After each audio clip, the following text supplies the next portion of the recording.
Hi, this is Marissa from Blatantly Bookish. Today I'm here with 25 bookish facts about me. I'm not sure if this is a tag or not, but it's all over BookTube, and I think it's a really great way to get to know a booktuber and some quirky things about them. So let's get into it.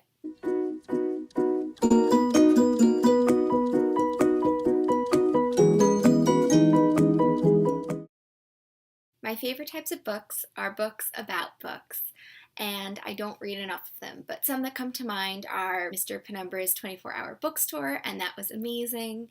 The Air Affair, of course, an oldie, Matilda, one of my favorites. I love the smell of old books so much. Being a bit of a science nerd, I actually looked up what causes the old book smell. It's actually from the breakdown of cellulose and lignin in paper that produces organic compounds.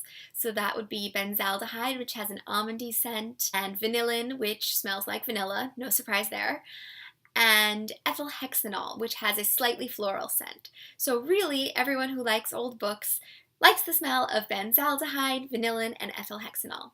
Fun facts. Tea is one of my all-time favorite beverages, but I just cannot drink tea while I am reading. I either pour a nice hot cup of tea and then get engrossed in the book, and before I know it, the tea is cold, or I am drinking the tea, and before you know it, I have not read a single page of the book. So either way, it doesn't work out very well. I only buy used books. I like them better when they have a history or a previous owner, and actually a lot of the used books that I get look brand new, which makes me sad that their original owners discarded them without even reading them. It's like, poor books, poor books. So my favorite book when I was a child was called Blueberries for Sal by Robert McCloskey.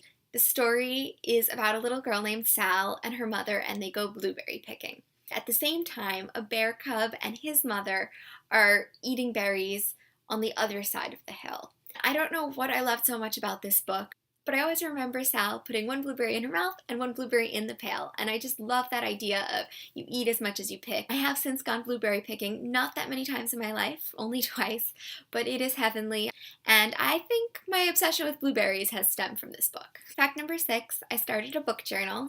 I write down the book's title, the author, when I finished it, some thoughts I have upon finishing the book, not necessarily on whether I liked it or not, but just to help me process the book, and also my favorite quotes. So fact number 7, the reason I started the book journal is because I feel like I have book amnesia, is what I call it. I'll read a book and in a month or a year, I'll forget everything about that book except for the feeling I had while reading it. I forget characters' names, plot lines, and I'll just be able to say, that's such a great book. But I hope to remember more with the journal and with BookTube as well. Fact number 8. I studied English literature in undergrad, and I specifically focused on British literature and the history of the novel. In college, I got into the habit of dog-earing pages and writing marginalia. I made up this whole system for writing essays and posts and responses, all the types of things you have to write in school. The system would be I would dog-ear any page with a meaningful passage or a good quote for an essay on it, and I'd write all over the book as well. Now, before you guys cringe, if I decided not to keep the book after the class was done, I would undog-ear all the pages. I would never ever dog-ear somebody else's book. So if I borrow a book from the library or I borrow a book from a friend, I would never dog-ear it, so don't worry. Number 10, I make it a rule to only write in pencil in my books. I think that while I love it when somebody else has written in a book previously, someone else might not, and I want to make it so that they can erase it if need be. So the next fact is a sad fact, and it's the story of the bookshelf behind me. Now, the bookshelf behind me is the only bookshelf that I have with me here at dental school, and it is full of unread books. 95% of the bookshelf is unread. And that's because since I've gotten into dental school, my reading productivity has decreased dramatically. I've only really been able to read about a book a month for the longest time, but hopefully now that I don't have any more classes and I'm focusing on seeing patients every day and I come home and can read at night, I'm hoping that I have more time to read and my productivity increases. I'm not sure why I felt the need to amass all the books. It was almost like if I didn't get them in a physical copy that I would never be able to read them, and it was such a sad thing. I don't like mass market paperbacks, and I think the reason why is because they're so clunky and the print is so small that I just keep losing myself on the page. I romanticize the idea of reading outside. Every year when it gets nicer, I make a point of taking a book and going to read outside. I imagine it as this idyllic place. The birds are chirping, the sun is out, and I'm just reading and relaxing. But what ends up happening is I go outside, I sit down, the grass is itchy, I find an ant or two, a fly comes by and I think it's a bee and it buzzes in my ear and drives me crazy and it does not work out. I go back inside and find a really nice view of how beautiful it is outside. I'm a very visual person, and for that reason, audiobooks just do not seem to work for me. I found this wonderful quote that sort of describes why they don't work for me. I'll read it for you. When you read a book, the story takes place in your head. When you listen, it seems to happen in a little cloud all around it, like a fuzzy knit cat pulled down over your eyes. Now, I think that quote is completely out of context, and I think originally that quote is meant to emphasize how wonderful audiobooks are, that they take on more of a 3D space rather than the space inside your head. They come to life. But for me, that quote also means, yes, they come to life, but it's almost like the wool is pulled over my eyes and I have no idea what's going on. It sounds beautiful, but my brain sort of tunes in and out, and I just don't get as much out of the book when it's an audiobook. If it wasn't evidenced by the last fact, I love quotes. I always start a review or an essay by looking at my favorite quotes first. I like to analyze books by starting in the nitty-gritty details of the quote and working my way out to the bigger picture.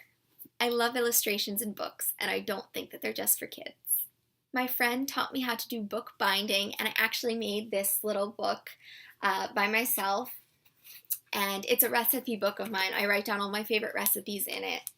Pie crusts, and I don't know what is in here. Dumplings, and Spanish rice, meatloaf, just everything. One of my favorite recipes, though, has to be victory cake. Apparently it was called victory cake because it was made during World War II rations. Yeah, it doesn't have any eggs or milk in it, which I guess were both things that were highly rationed. Another bookish craft I do is marbling. I marbled a bunch of papers recently. I made them into bookmarks. So this one is my favorite. I don't know if you can see it very well. With the glare, I laminated it because it was starting to get wrinkled. And we have these as well, but I like the ones with the black on them. I have trouble with the concept of rereading books. On one hand, I would love to return to those fictional spaces that I enjoyed so much in the past, but on the other hand, there are so many more fictional spaces to explore, so many books that I haven't read, and I just can't read them all. However, anytime I have reread a book, I have immensely enjoyed it, so I think I really should do a lot more rereading of my favorite books. Fun fact, the book I have read most frequently has been Jane Eyre. I've read it 3 times in my life, which is way more than I've read any other book. I'm not a fan of TBRs because I never really know what book I'll pick up next. Hopefully it'll be one from the shelf behind me, but it usually isn't. It's usually a brand new book that I just decide to pick up from the library. I do, however, keep a list of books that I've heard of that I want to read, and I do look at that before deciding what to read next. I now cannot leave the house without a book. It's a thing of comfort. Even if I don't have any time to read where I'm going, I will bring a book anyway, because it just gives me a sense of comfort knowing that it's there in my bag. It takes me forever to read short stories. I appreciate short stories, but I feel like there's nothing preventing me from stopping between each story and not picking up the book again. Whereas a novel, there's a train of plot to carry you along, the characters, you want to read more about them, and there's just something that keeps you reading to the end. I can't read with music or individual conversations, but I can read with a lot of noise, like a nice din where you can't pick out individual voices, somewhere like public transportation or like a cafeteria. I don't like coffee shops though because most of them play music. I can't find coffee shops that do not play music or that you can't pick out individual voices in. I'm not sure what's with that. It devastates me when someone tells me they don't like to read. My first instinct is to always change that. And so I ask them, why don't they like to read? Is there any book in their entire life that they've ever liked? And based on that book, I'll try and come up with a bunch of book recommendations for them. And it usually doesn't work, but I really want it to. I just simply can't accept the fact that everyone is not a reader. So thank you for watching this video and listening to all of those bookish facts about me. If you're interested in anything I said in the video, please comment below. I'll be happy to answer any of your questions or talk more about a particular subject, maybe in another video. Please subscribe, please like this video, and I'll see you in another video soon. Bye!